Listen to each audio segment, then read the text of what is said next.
better to get a union, get it established. Then once it's established, let's deal with slavery at that point. It's a trade-off. We don't want slavery. We want the union. In order to get the union, the price of it is, at least for a while, we're going to have slavery. And that was the deal, in effect, that Washington and others made.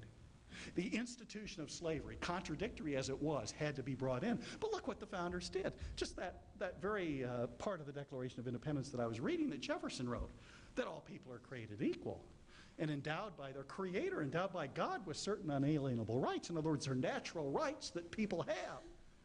That right there is always going to be there as an argument in our government for people who want to do away with the institution of slavery. But we did more than that. We chipped away at it. One thing the founders did in the Northwest Ordinance, we said with the new states of Michigan and Ohio and Indiana and Illinois that there would be no slavery.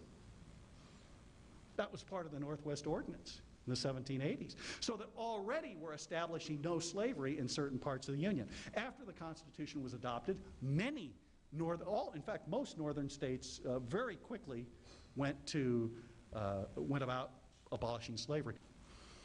The other thing is the Constitution provided for the slave trade being ended in the year 20 years after the Constitution was signed, which would be 1808. And so we're going to have no more slaves being brought into this country.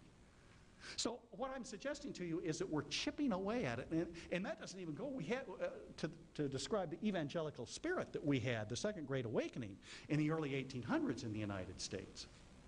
And many people were citing the book of Galatians, chapter 5, verse 1, that says, "It is for freedom that Christ has set us free.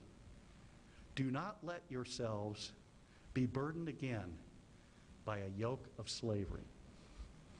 And so as Christianity spread across the nation, some of those teachings began to spread, making it easier to get an anti-slavery movement going, which would ultimately result in the abolition of slavery and a consistency with the Declaration of Independence, the promise of natural rights to all citizens. It took 90 years and it took a civil war.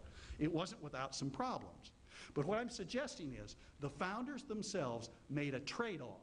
We'll take the Union, we'll have to accept the institution of slavery, but we're going to undermine slavery, we're going to undermine it in the Declaration of Independence, then we're going to undermine it in the Northwest Ordinance, and the northern states are going to abolish it, and then we'll undermine it again by abolishing the slave trade in 1808. So we took action against slavery, and eventually the institution of slavery was indeed abolished.